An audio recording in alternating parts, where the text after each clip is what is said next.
abonné leen ci seen chaîne YouTube DKR 221 bu leen fàtte bës cloche bi ndax ngeen di jot ay xibaar. dikkati naa plainte yi dee ngi mel ni tulleeg Mali ci réewum Sénégal turbine yéene kaay ne ma bii yoon moom capitaine Touré moo jor ab plainte Cheikh Yérim Seck yéene kaay bi naan man audience pour diffamation bi am naw dat te moom capitaine Touré ci boppam daal dinay annoncé wu datam lii quotidien naan man waxtu woowu ñaan ak Ousmane Sonko day ña ngi leen di jàpp di leen caxat-caxatee di leen roñ goo xam ni weesu na wu xorondong turbine yéene kaay ne ko Babacar Ndiaye coordonnateur adjoint national bu ndawi Pastef daal dinañ ko ni niib daal di jàpp boole ca nag daal di koy placé mandat de dépôt l'enquête naan man réew mi jaxasoo na tey laa lay xibaar na ab projet d'attentat boo xam ne dañ ko façon yéene amal ci réew mi façon yéene nag yëngal réew mi gësam déstabiliser ko taal ko boyal ko ba mu boy l'enquête naan man sûreté urbaine ci boppam moo jàpp ñu ko façon yéene def te groupe bi nag caxat-caxatee Sénégal la ñu naroon fanweeri fan ci weeru mars bii lañ ko naroon ci réew mi l'enquête quotidien naan man ay commando Pastef lañ leen doon woowee ñaari militaire woon yoo xam ne wéer nañ seeni ngànnaay ñoom ci boppam ñoo leen doon diriger yéene kaay bi naan man waaye projet ba antuwul Kaba Jakite Pamara Maane ñu gën koo xam ci ñancoo ñoom ñëpp daal di nañ leen di niib daal di jàpp Déthié Fall ci libération yéene kaay naan Sénégal fi mu toll nii day mi ngi ci guddi gu bër setagul moom Déthié ci 24 heures yéene kaay naan moo taxit mbedd mi daalan fas yéene xëccoog président Macky Sall Vox Populi naan yeewee nga ca mbedd ma ñaar fukki fan ak juróom-ñeent fanweer ba ñetti fan ci weeru avril bii l'info yéene kaay ne lan defoon la ñuy fas yéene mottali yeewi askan wi fas yéene dem ca mbedd ma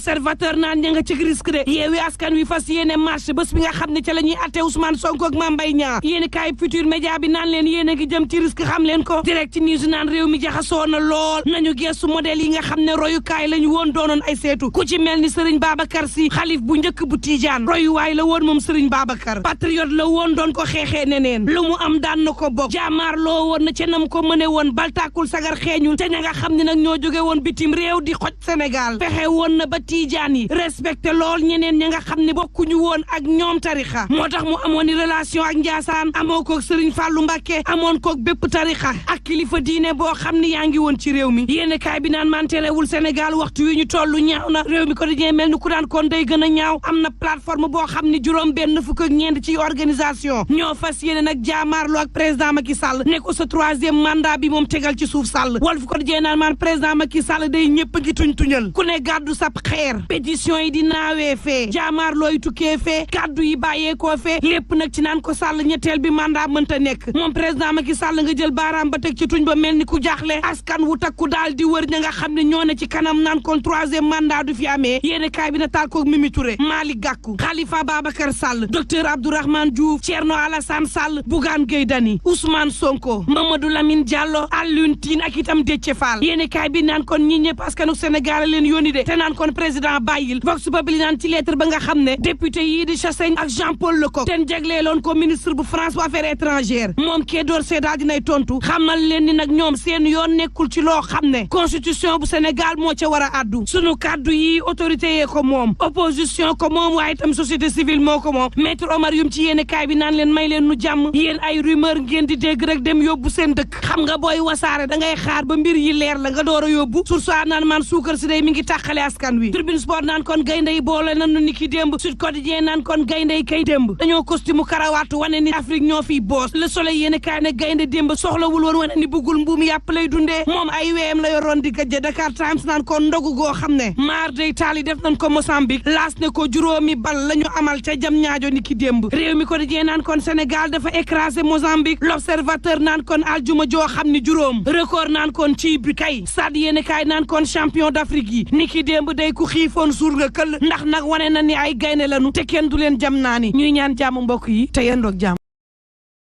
ak soxna Roxaya Ndiaye ñoom ñoo ko séq te ñaan ñooñu ku ñu séq yaakaar naa ne nitu yàlla ngay doon ndax dañ ne nitu yàlla xub sëriñ dafa wuute kon nag moom nitu yàlla la te nag li mu fi liggéey ba fi wax fa dëgg neex yàlla ñu ngi koy gis ba léegi soxna Roxaya Ndiaye nag dañu koy jaajëfale ndax ci moom la leer gi bawoo soxna Roxaya Ndiaye ma nga xam ne ndar-ndar la waaye sa gaay yi jóge gaay yi ñëw fekk ko sa ndar moom premier njëkkeem laaj ma kan la woon. kan la woon. sunu borom. ndeysaan waaw. soxna Roxaya Ndiaye. ndeysaan premier njëkkeem. mooy yàlla wala tontu woon Maam El Hadji Malick. ndeysaan. nekk nag soxna soo gis dafay am premier njëkke. ma jël naa sama premier njëkke def ko sunu borom. Allah subhanahu wa taala. jox ko sëru dënk nag. ndeysaan. jël sunu borom jox ko sëru dënk. fii jeeg bu nekk si sëru dënk daanaka ràpp na. bu demee tolloo fenn fi waaye moom bosam ràppul ba tey. laaj ma lu tax. lu tax. moom la ñuy jullee sa ndar. ndeysaan. suuf sa mu doon ne woon sa baayam. la jël jox ko sëru dënk. suñu borom. ndeysaan. ñu def ko jumaa sa ndar. ca yàlla. maa la wax lii. xam nga nag ku juddoo ci ko. mënoo def lu dul doon. dëgg la nitu yàlla. seen doom jooju tey moom mooy Serigne Ababacar Sy. ndeysaan. borom bu ne du ko wengal du ko jengal. amal mu am. fa mu ko tegoon daa fa la koy teg. ki dul delloo yelwaan. koo xam ne nee na man su ma rusul ko delloo de. boo ma woowee sama photo mu wuy la. te muy dëgg. ay si soxla yi gaaw ci soxla yi. te muy boo ko dëgg weddee doxantul ba sa xabrum bee. nga jonkaan fa rek ñaan. pas sa soxla parce que nee nañ xabra boo fu demee ñaanalal ki fa tëdd. mais ci barkeem ngay ñaan. yàlla nangul ko nag. seen barke dafa sell set ñu jege suñu borom. dossier boo teg ci loxoom. xam naa si dara. dossier boo teg ci loxoy Mame Babacar Sy. de efficace. waykat boo wax na ko ku Sidi Mbay di sa waay. nga dénk ko say cumbukaay. looy ragal ak ay tiit say bañ yalay jéemal wala yalay fexel. mënuñ si yow tous. mënul ne. te gaal ga nag dafa teeri te paasu gaal ga moo di man Tiijaan la. waaw waaw loolu la yàlla dogal. maa nga ca gaal ga. mës naa am xale bu réer xale bi réer ma dajeeg benn tata ñu koy wër tata bi ni ma aywa nañu yuuxu wallu sëñ Babacar ndax ñu gis ko. mu ne ma fas yéeneel nga def juróom-ñaar wala ñett per salaatul fatiha woo ko ñetti yoon dina la wuyu de. ni ñu ko defee noonu ci instant T bi muy wax noonu la benn grand di fël si bopp koñ bi ak xale bi naan xale bi dafa ne xam nga fu mu nekk. ma ne mais c'est incroyable. loo ko dénk mu dëgg ci yow nii. sama maam rek. c'est incroyable. mu dëgg ci yow nii. moo tax nag famille du leen porté plainte yéen kay bi ne docteur Niang ban ko laajee dafa weddi lépp. ay jàlloo rek duñ ci jugee. aywa mi ngi noonu bokk na ci commentaire yi tey nag péché yi réer sa mbokk moo li chaque jour daan leen di nuyu bu baax a baax waaye bii paa nag sa ndar géej li ñu réeree Simon Faye Mamadou Fofana. sa ndar la ñu tëmbee doon ñëwoon Tëngéej campagne. waaw campagne donc ça veut dire que loolu nekk na problème ba léegi parce que quand même juróom semaine vendredi bële vendredi démb ba tey la samedi quand même 8 jours ci géej gi loolu day tax ba seen njaboot dañuy inquiété wu ci yan condition la ñu demee géej gi naka la meloon est-ce que fan yi météo joxe na alerte pour wax ne nañu moytu géej gi lan moo xew ci biir géej gi xëy na ñoom rek ko mënoon leeral gindi nit ñi mais malheureusement on n'a pas des nouvelles d'eux te seeni famille dañuy jaaxle te bu ñu sukkandikoo ci information yi nga xam ne Cheikh Ahmed Tidiane taataan na ko ci seeni ay njaboot yi nekk fii Tëngéej ñoom li leen arrangé leen parce que ñoom tam def nañu seeni pexe d'habitude buy amee pêcheurs ci seen bopp ñoom ñooy mobiliser ak seeni gaalu looco mën nañoo dépenser lu bare ci ay carburant 1 million 2 millions 3 millions ci ay carburant parce que gaar yi dañuy bëri ku ci nekk jël benn direction wala dem ci zone bi nga xam ne foofu la ñu yaakaar ne foofu la ñu ne wala fa la ñu demoon mais dem nañu ba apparemment seen pexe jeex na bëgg nañu xam seeni nit ci lan la ñu ne kon nguur gi na leen jàppale ci ay moyens aériens surveillance aérienne boo xam ne aéroplane rek ko mën wala boo xëy na sax est-ce que am nañu ay drone yu mën a dem ci longue distance yi ci biir géej gi wóoruma mais en tout cas waa marine war nañoo am ay jumtukaay yuy mën a tax ba xëy na ñuy naaw ca kaw tiim géej gi jéem a xool xëy na ci la ñu ëpp chance mën leen a repérer mën leen a xam ci lan lañ leen di ñaanal daal mooy nañu feeñ ci jàmm yal na leen yàlla ñiit ñu dellu si ci seen njaboot ak jàmm parce que ci biir géej gi moom lu nekk nga fa mën na nekk xëy na seen gaal gi dafa panne mën na nekk également que dañoo def accident ñaanuñu ko yàlla mais ñu ngi ñaan daal nañu feeñ ak jàmm. xam nga ay mots yi sax yaakaar naa ne bu jeex bu léegi xam nga fan la ñu tënde dañu jóge Ndar gëti si nga Ndar bu neexoon géej gi bu neexoon duñ fa jóge mais géej gi amatul géej bu nee fu nekk ñu jëm ak ñoom critique yéen kaay ne ma ñu ngi jëm ci koor gi de laaj bi mooy lu ñu xiif ndax daañu gën te Ousmane Sonko moom ay mbiram dafa gën dëgër ndax Ahmed Khalifa Niass jot na ko ñaari plainte l'observateur naan man bosu aji moom baa day bëgg baax ci borom Pastef ndax ajee ngi naan mënatuma de coowal Sonko li ci boppam laa bëgg kas ba mu xóot ma daal di koy direct ci news naan man damay laaj lu dul Ousmane Sonko Pastef ku fa ne ndax nag Sonko mooy geer yi xeexee Sonkoy wax ji ñu tuñ tuñal ko keroog ba mu nekkee suma ak tey amul kenn koo xam ne feelu nga ko ca wax ja wala nga feelu ko ca jëf ja laaj ba mooy mbaa Pastef melul ni yeneen parti yi loo xam ni borom parti bi ci boppam mooy borom léegi Ousmane Sonko bu mënul kan moo koy wut ci parti Pastef tribune yéene kaay naan kon en tout cas ku bokkoon ci manifester xaaral sa jàpp de Sud Quotidien naan lii lépp nag dara tegul ko pour ñetteel bi mandat waaye tam yoonu Sénégal boo xam ne dañu koo jël ñoom ni ñu jiite def ko seen lépp bopp moom président Macky Sall nag lii muy def na xam ne mi ngi yàq yaxeet jàmm ji nga xam ne moo am ci réew mi yàqaale nga xam ne moo am ci réew ba ñu koy fal Sénégal ci boppam dañ ko fal ci ñaar ci mandat ndax waat nga xam ne dafa bëggoon ut ñett ne ko Sall yaa ñu dig ñaar wóor nañ la fal ginnaaw ba ñu ko falee moom président Macky Sall naan ñoom fal ngeen ma ci ñaar ci mandat waaye di jëf-jëf bu bëgg ut ñetteel jëf joojee mel nu luy bëgg taal réew mi ñu ne déete waaye Sall na képp ku sa kanam neexuma doo bokk ñuy liquider ay adversaire ci réew mi di leen jaarale tribunal di leen àtte boole ci di leen tëj ñaaw Sall daal mel ni ku yor ay pion ci réew bu ko neex tegu te fii dugg bu subaa keneen génn lu ko waay ñaan nag président Macky Sall du la faat ba mu des nag boo ko wooloo ci ne mën na am ñetteel bi mandat te ñetteel bi mandat boo xam ne dëgg réewum Sénégal gii kenn Sud Quotidien ne xam leen ko yéen Sénégal bitim réew ñëpp ngi te kenn teguñu réegoo geekudul président Macky Sall Sall daal moo jiite réew moo xam ne amul démocratie mën nañoo bañ a bàyyi accord yi mais ñu modéré ko peut-être sur un temps bien précis pour équilibrer.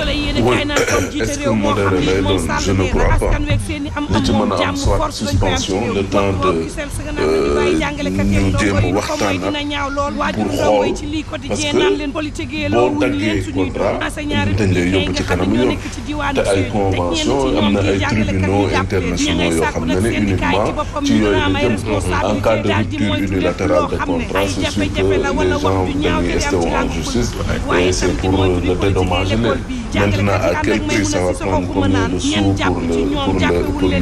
pour le Sénégalais donc je crois li ci gën a am solo moo di ne suspendre li nga xam te ne nii moom mooy les licences de pêche ñu joxe évaluer xool ñaata nañ ci joxe est-ce que réellement li ñuy wax ak li nga xam ne moom lañ joxe moom ak tamit nan la ñuy def pour jéem a xool ñun suñu nappkat yi nañ leen leen mën a maye doole ba ñu mën a dimbali napp yi pendant en temps réel te dootuñu sore te dootuñu am jafe-jafe pour am li nga xam ne moom la ñuy wax donc je crois loolu bu ñu ko ci defee dinañu mën a dimbali quand même pour ñu mën a fàttali ku ñu mel nii ñu ci bëri dañuy réer parce que mosoon nañu yor xaj na dañuy dem ba ci biir loo xam ne daanaka mën na la trahir à tout moment beneen bi di également li ci ëpp ci ñoom tamit xamuñu te jànguñu donc loolu ay jafe-jafe la yoo xam te ne nii mën na la indil ay yoo xam te ne nii après doo comprendre donc maintenant je crois li ci gën a am solo moo di ne ñu am conscience ne que les bateaux étrangers li ñuy yàq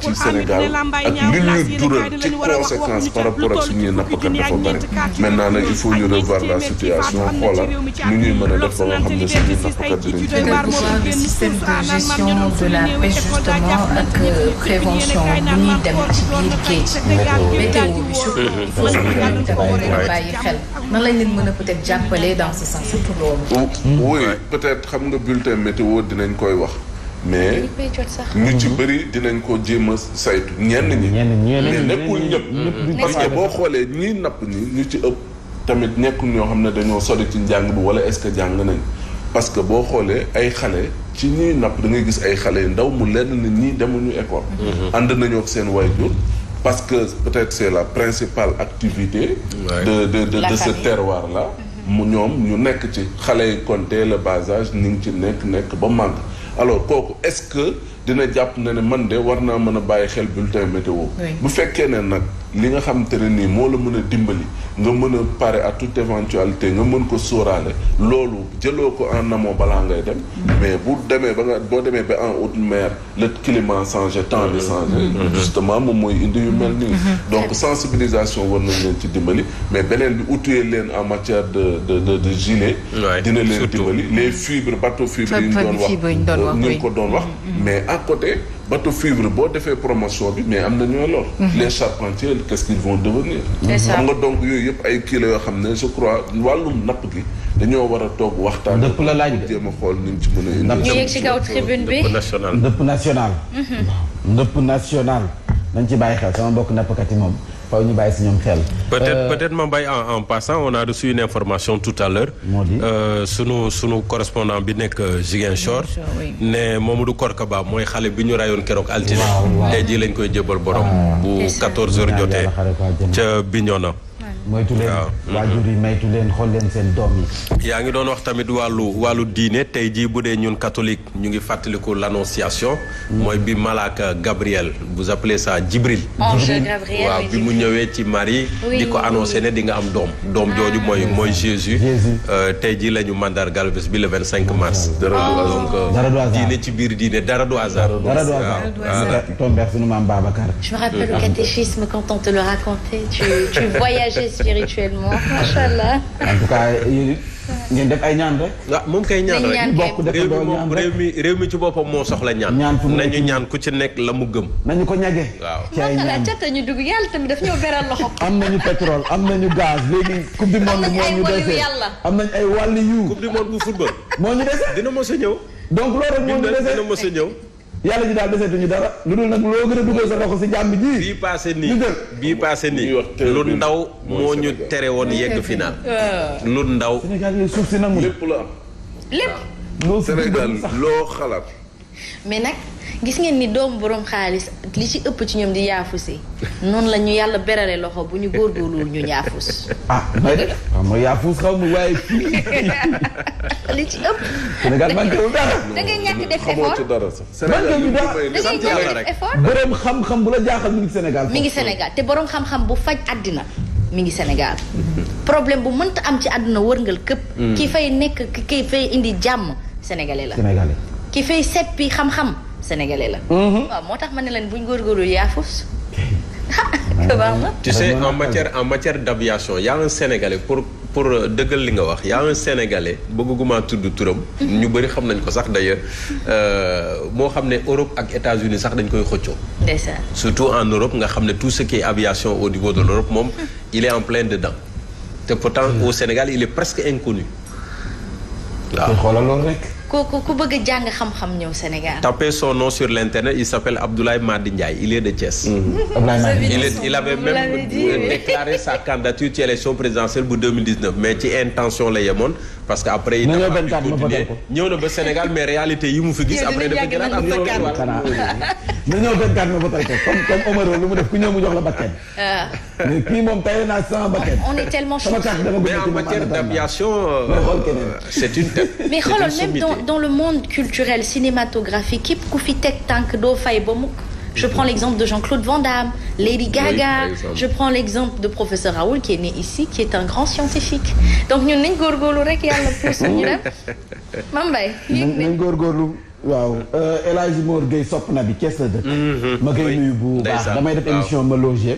ma dem jigéen ñi def ay témoignages yu am solo. ay ñoo xam ne ay immobilier bi également. waaw ay victimes lañu. ay prédateurs fonciers. yu nga xam ne jël nañu seen i suuf lu nekk dund nañu ko ay néew di doole. jaaykatu caax bi fii jaaykatu jën bi fii dem ñu jël seen i suuf. moom mu di jëntil leen fu ñu am foo xam ne mën nañ fa tabax. yëkkati xaalisam def sa.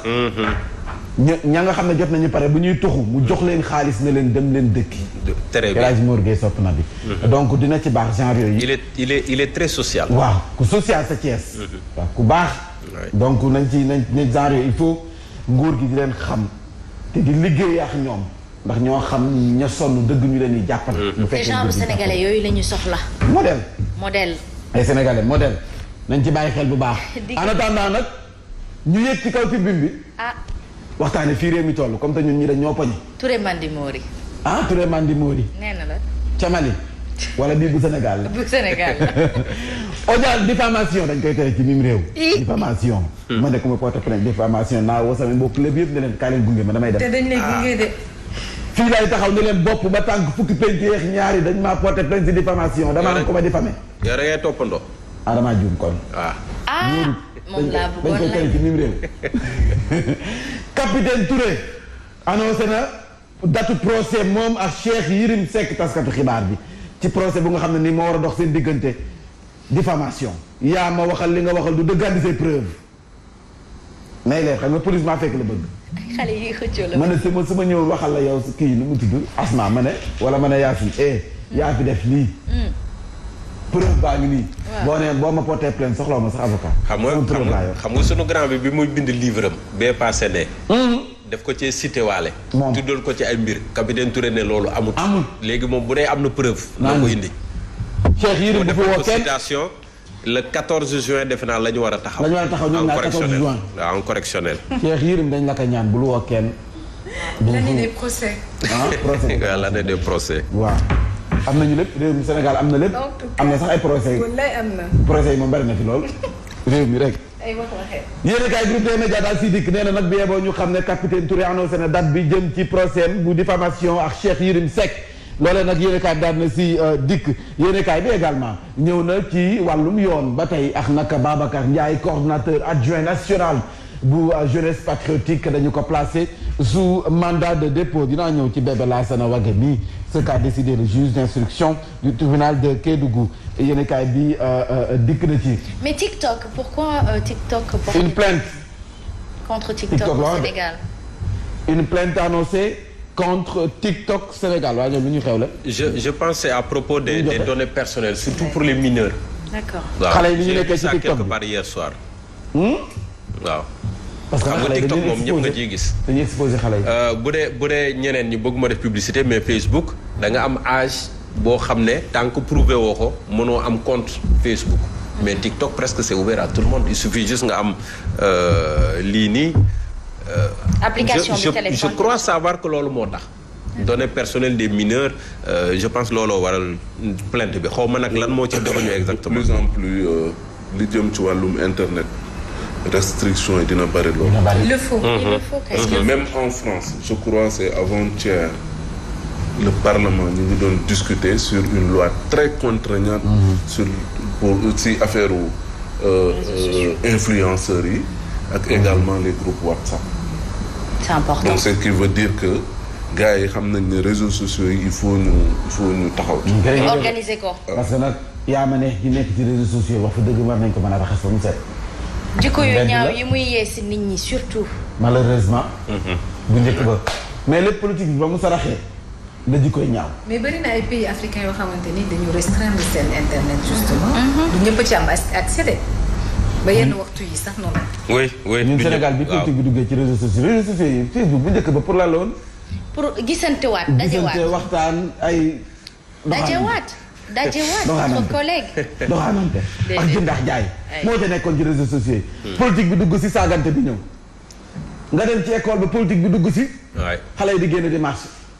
mais il faut vraiment restreindre parce qu'au Japon et en Chine je crois dafa am durée de 40 je sais plus trop mais dafa am durée boo xamante ni bu fekkee na nga ko utiliser bu durée bi matee dafa am benn durée bi ñu lay kii voilà bu durée bi matee day tëb.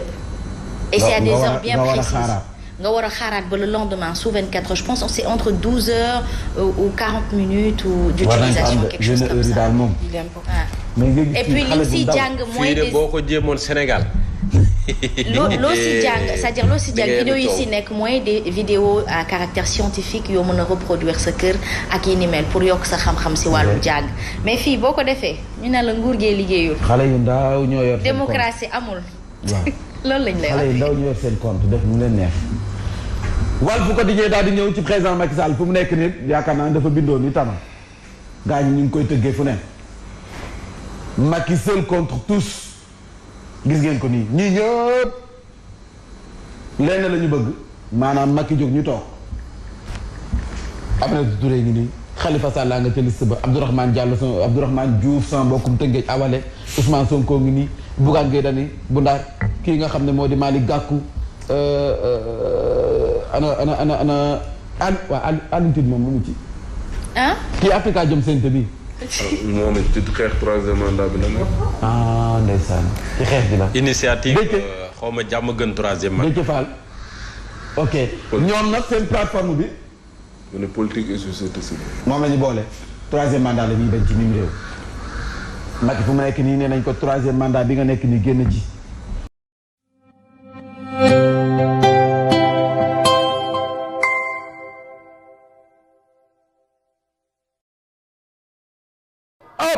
ak ñi naan pepe kale reefaan pep dama koy dagg foofu ak DKR 221 ku bëgg am lu leer ak yu bees takk aboneel ci DKR 221 ma fekk la faak 221 dooleel la ko ci dama ne sama gaay yaa xam koor gi tabaski bi actualité ak yi xew ci jamono ñu koy nëbb maa koy génne teg ko ci table DKR 221 di ko tas benn par benn naan 1 boo ko boolee mu jox la 221 pare leen man waaju baax maa ngi foofu yéen célibataire tey ngeen dee marié yi am ngeen lu ma leen xamal xam ngeen li ma leen wax DKR 221 abonné